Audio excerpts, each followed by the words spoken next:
इस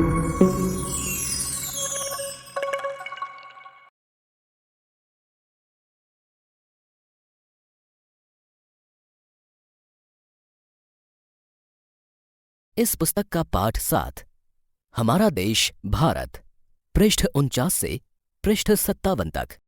तो आइए अब सुनते हैं पाठ हमारा देश भारत।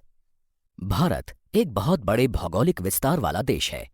उत्तर में यह हिमालय के ऊंचे शिखरों से घिरा है, पश्चिम में अरब सागर, पूर्व में बंगाल की खाड़ी तथा दक्षिण में हिंद महासागर भारतीय प्रायद्वीप के तटों पर लहराते हैं। भारत का क्षेत्रफल 32.8 लाख वर्ग किलोमीटर है। उत्तर में कश्मीर से लेकर दक्षिण में कन्याकुमारी तक इसका विस्तार लगभग 3200 किलोमीटर है तथा पूर्व में अरुणाचल प्रदेश से लेकर पश्चिम में कच्छ तक इसका विस्तार लगभग 2900 किलोमीटर तक है। ऊंचे ऊंचे पर्वत, भारतीय महामरुस्थल, उत्तरी मैदान, असमान पठारी सतह, तटीय भाग एवं द्वीप समूह स्थल रूपों की विभिन्नता को दर्शाते हैं। यहाँ जलवायु, वनस्पति, वन्य जीवों के साथ साथ भाषा एवं संस्कृति में भी बहुत भिन्नता है। इस भिन्नता में भी हम एकता को पाते हैं जो हमारी परंपराओं में दिखती है। यही कारण है कि हम एक राष्ट्र में बंधे हैं। वर्ष 2011 से अब तक भारत की आबादी 120 करोड़ से अधिक हो चुकी है। यह चीन के बाद विश्व का दूसरा सबसे अधिक जनसंख्या वाला देश है। इस पृष्ठ पर एक और प्रायद्वीप के विषय में बताया गया है, जिसमें बताया गया है कि प्रायद्वीप स्थल का वह भाग है जो 3 तरफ से जल से घिरा होता है। इसे आप चित्र 6.1 में भी देख सकते हैं। क्या आप जानते हैं, बड़े देश जिनका विस्तार पूर्व से पश्चिम की ओर बहुत अधिक होता है, वहां पूरे देश का मानक समय एक नहीं होता है। संयुक्त राज्य अमेरिका में 7 एवं कनाडा में 6 मानक समय है। क्या आपको पता है कि रूस में कितने मानक समय हैं? स्थिति: भारत उत्तरी गोलार्ध में स्थित है। कर्क रेखा 23 डिग्री 30 मिनट उत्तर देश के लगभग मध्य भाग से होकर गुजरती है। इसके बारे में और अधिक जानकारी के लिए आप पृष्ठ 51 पर मौजूद भारत का राजनीतिक मानचित्र देख सकते हैं। दक्षिण से उत्तर की ओर भारत की मुख्य भूमि का विस्तार 8 डिग्री 4 मिनट उत्तर तथा 37 डिग्री 6 मिनट उत्तर अक्षांशों के बीच है। पश्चिम से लेकर पूर्व तक भारत का विस्तार 68 डिग्री 60 मिनट पूर्व तथा 97 डिग्री 25 मिनट पूर्व देशांतरों के बीच है। अगर हम विश्व को पूर्वी एवं पश्चिमी गोलार्ध में बांटते हैं तो भारत की स्थिति किस गोलार्ध में होगी? बहुत बड़े देशांतरीय विस्तार लगभग 29 डिग्री के कारण यहाँ के 2 छोर पर स्थित स्थानों के स्थानीय समय में बहुत अधिक अंतर हो सकता था। इस तरह की दूरी पर स्थित 2 स्थानों के बीच समय का अंतर लगभग 2 घंटे का होगा। पृष्ठ संख्या 50। जैसा कि आपने पहले पढ़ा है कि प्रत्येक 1 डिग्री देशांतर के लिए स्थानीय समय में 4 मिनट का अंतर होता है। पश्चिम में गुजरात की अपेक्षा पूर्व के अरुणाचल प्रदेश में सूर्योदय लगभग 2 घंटे पहले होता है। आप पहले पढ़ चुके हैं कि 82 डिग्री 30 मिनट पूर्व देशांतर के स्थानीय समय को भारत का मानक समय क्यों माना गया है। इस यामयोत्तर को भारत का मानक यामयोत्तर भी कहा जाता है। भारत के पड़ोसी देश, 7 देशों की स्थलीय सीमाएं इसकी सीमाओं से जुड़ी हैं। चित्र 7.1 से इन देशों के नाम का पता लगाइए। इस पृष्ठ पर चित्र 7.1 दिया गया है, जिसमें भारत एवं उसके पड़ोसी देशों का मानचित्र दिया गया है। भारत के पड़ोसी देश हैं नेपाल, भूटान, बांग्लादेश, म्यांमार, श्रीलंका, पाकिस्तान, चीन, अफगानिस्तान इत्यादि। पृष्ठ संख्या 51। इस पूरे पृष्ठ पर चित्र 7.2 दिया गया है, जिसमें भारत का राजनीतिक मानचित्र दर्शाया गया है। इस मानचित्र में भारत के सभी राज्य तथा उनकी राजधानी भी दर्शाई गई है। जैसे भारत का एक राज्य है उत्तर प्रदेश तथा उसकी राजधानी है लखनऊ। इसी प्रकार भारत का एक राज्य है उत्तराखंड तथा उसकी राजधानी है देहरादून। इसी प्रकार एक राज्य है राजस्थान तथा उसकी राजधानी है जयपुर। इसी प्रकार राज्य है मध्य प्रदेश तथा उसकी राजधानी है भोपाल। राज्य है महाराष्ट्र तथा उसकी राजधानी है मुंबई। राज्य है बिहार तथा उसकी राजधानी है पटना। इसी प्रकार भारत के सभी 29 राज्यों को इस मानचित्र में दिखाया गया है। पृष्ठ संख्या 52। इनमें से कौन कौन से देश हैं जिनकी सीमाएं समुद्र से नहीं जुड़ी हैं? दक्षिण में समुद्र में स्थित 2 द्वीप श्रीलंका तथा मालदीव हमारे पड़ोसी हैं। पाक जल संधि भारत को श्रीलंका से अलग करती है। राजनीतिक एवं प्रशासनिक विभाजन। भारत एक विशाल देश है। प्रशासनिक क्रियाकलापों के लिए देश को 29 राज्यों एवं 7 केंद्र शासित प्रदेशों में बांटा गया है। इस पृष्ठ पर चित्र 7.3 दिया गया है, जिसमें भारत का भौतिक विभाजन दिखाया गया है। जैसे भारत के उत्तर में हिमालय स्थित है, साथ ही शिवालिक श्रेणी भी है। इस वजह से जम्मू कश्मीर, हिमाचल, उत्तराखंड इत्यादि राज्य पर्वतीय प्रदेश कहलाते हैं। चित्र में मैदानी प्रदेश भी दिखाया गया है, जिसमें गंगा नदी द्वारा निर्मित गंगा का मैदान सबसे बड़ा है। इसके अलावा पठारी प्रदेश भी दर्शाए गए हैं, जैसे दक्कन का पठार इत्यादि। इसके अलावा भौतिक विभाजन में कई सारी श्रेणियां भी दर्शाई गई हैं, जैसे शिवालिक श्रेणी, अरावली श्रेणी, विंध्य श्रेणी, सतपुड़ा श्रेणी इत्यादि।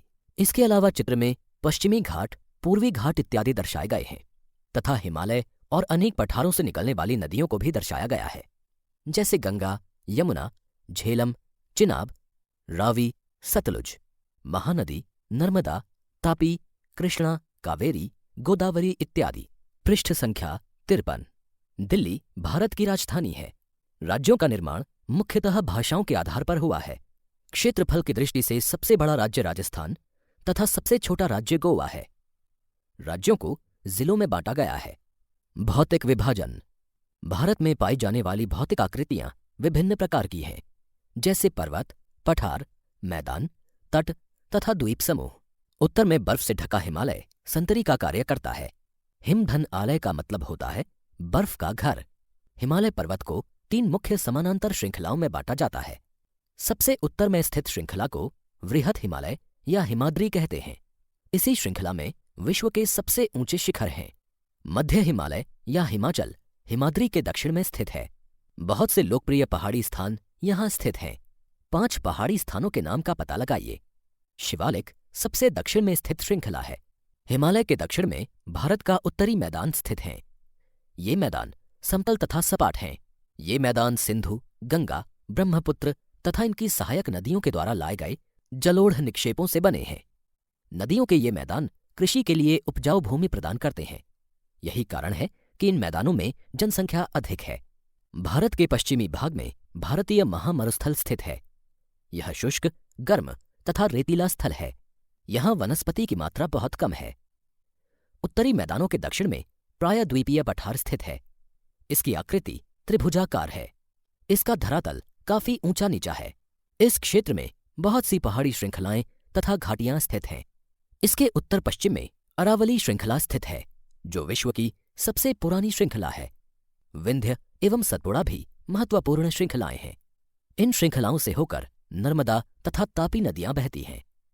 ये पश्चिम की तरफ बहने वाली नदियां हैं, जो अरब सागर में गिरती हैं। इस पठार के पश्चिम में पश्चिमी घाट या सह्याद्री तथा पूर्व में पूर्वी घाट स्थित है। पश्चिमी घाट का विस्तार एक समान रूप में है, जबकि पूर्वी घाट बीच बीच में टूटा हुआ तथा असमान है। आप इसे चित्र 7.3 में फिर से देख सकते हैं। इन पठारों में खनिजों जैसे कोयला एवं लौह अयस्क की प्रचुरता है। इस पृष्ठ पर जलोढ़ निक्षेप के विषय में बताया गया है। ये नदियों के द्वारा लाई गई बहुत महीन मिट्टी होती है तथा नदी बेसिन में निक्षेपित कर दी जाती है।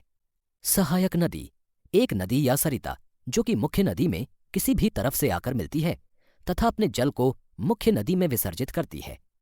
क्या आप जानते हैं, गंगा एवं ब्रह्मपुत्र नदियां विश्व के सबसे बड़े डेल्टा का निर्माण करती हैं, जिसे सुंदरबन डेल्टा कहा जाता है। इस डेल्टा की आकृति त्रिभुजाकार है। डेल्टा स्थल का वह भाग है जो नदी के मुहाने पर बनता है। जहां नदियां समुद्र में प्रवेश करती हैं, उस जगह को नदी का मुहाना कहा जाता है। आओ कुछ करके सीखें। बहुत सी लड़कियों का नाम नदियों के नाम पर होता है, जैसे यमुना, मंदाकिनी तथा कावेरी। क्या आप अपने आसपास की किसी लड़की को जानते हैं जिसका नाम किसी नदी के नाम पर है? अपने माता पिता तथा दूसरों की सहायता से इस प्रकार के नामों की एक सूची तैयार करें। क्या आप जल से संबंधित दूसरे नाम भी ढूंढ सकते हैं, जैसे शबनम? पश्चिमी घाट के पश्चिम में तथा पूर्वी घाट के पूर्व में तटीय मैदान स्थित हैं। पश्चिम तटीय मैदान काफी संकरे हैं।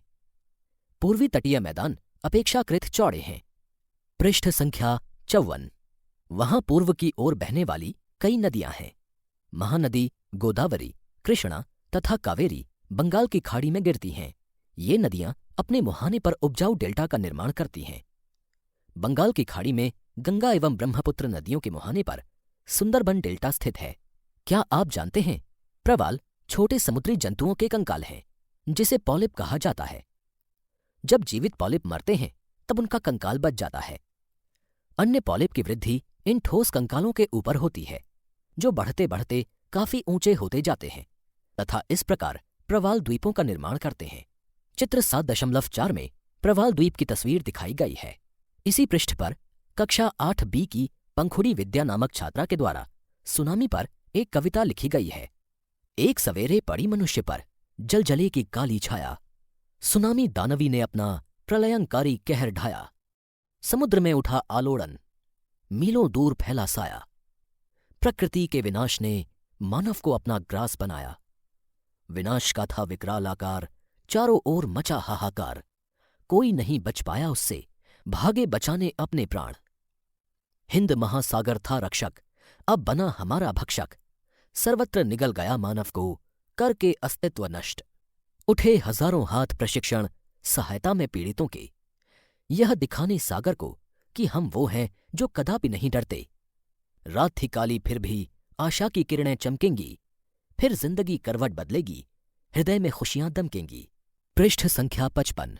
इस पृष्ठ पर कक्षा 4 के छात्र वेदनाथ स्वयं का चित्र, जो कि सुनामी पर बनाया गया है, को दर्शाया गया है। चित्र में समुद्र से उठती बड़ी बड़ी लहरों को छात्र ने दर्शाया है। साथ ही समुद्र से लौटते मछुआरों को तथा अपने घरों से इधर उधर भागते लोगों को भी चित्र में दर्शाया गया है। पृष्ठ संख्या 56। भारत में 2 द्वीप समूह भी हैं। लक्षद्वीप द्वीप समूह अरब सागर में स्थित हैं। ये केरल के तट से कुछ दूर स्थित प्रवाल द्वीप हैं। अंडमान एवं निकोबार द्वीप समूह भारत से दक्षिण पूर्व दिशा में बंगाल की खाड़ी में स्थित हैं। क्या आप जानते हैं कि कौन सा द्वीप समूह वर्ष 2004 में सुनामी से प्रभावित हुआ था? समाचार पत्रों तथा लोगों से बातचीत के जरिए जानकारी प्राप्त कीजिए कि जब सुनामी भारतीय तट से टकराई थी तो किस प्रकार लोगों ने अलग अलग तरीके से इस चुनौती का सामना किया था।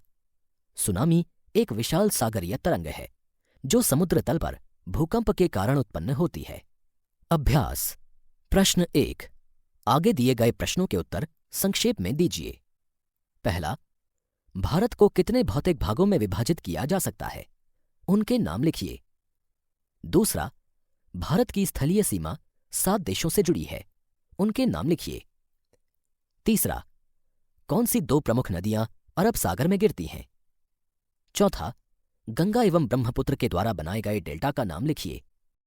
पांचवा, भारत में कितने राज्य तथा कितने केंद्र शासित प्रदेश हैं? किन 2 राज्यों की राजधानी एक ही है? छठा, उत्तरी मैदानों में अधिक जनसंख्या निवास करती है, क्यों? सातवां, लक्षद्वीप को प्रवाल द्वीप कहा जाता है, क्यों? प्रश्न 2। सही उत्तर चिन्हित कीजिए। पहला, हिमालय के सबसे दक्षिणी भाग को क्या कहा जाता है? क. शिवालिक, ख. हिमाद्री, ग. हिमाचल। दूसरा, सह्याद्री को अन्य किस नाम से जाना जाता है? क. अरावली, ख. पश्चिमी घाट, ग. हिमाद्री। तीसरा, पाक जल संधि किन देशों के बीच स्थित है? क. श्रीलंका तथा मालदीव, ख. भारत तथा श्रीलंका, ग. भारत तथा मालदीव। पृष्ठ संख्या 57। चौथा, अरब सागर में स्थित भारतीय द्वीप समूह कौन से हैं? क. अंडमान एवं निकोबार द्वीप समूह, ख.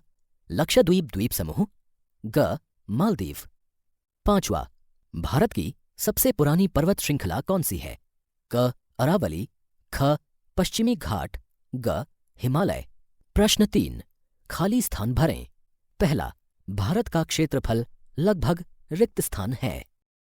दूसरा, महान हिमालय को रिक्त स्थान के नाम से भी जाना जाता है। तीसरा, क्षेत्रफल की दृष्टि से रिक्त स्थान भारत का सबसे बड़ा राज्य है। चौथा, नर्मदा नदी रिक्त स्थान सागर में गिरती है। पांचवा, रिक्त स्थान भारत के लगभग मध्य भाग से होकर गुजरने वाली अक्षांश रेखा है। मानचित्र कार्य। पहला, भारत के रेखा मानचित्र पर निम्नलिखित को चिन्हित कीजिए। पहला, कर्क रेखा। दूसरा, भारत का मानक याम्योत्तर। तीसरा, जिस राज्य में आप निवास करते हैं। चौथा अंडमान द्वीप समूह तथा लक्षद्वीप द्वीप समूह। पांचवा पूर्वी घाट एवं पश्चिमी घाट। इसी के साथ 8 पाठों की इस पुस्तक का 7वां पाठ यहाँ समाप्त हुआ।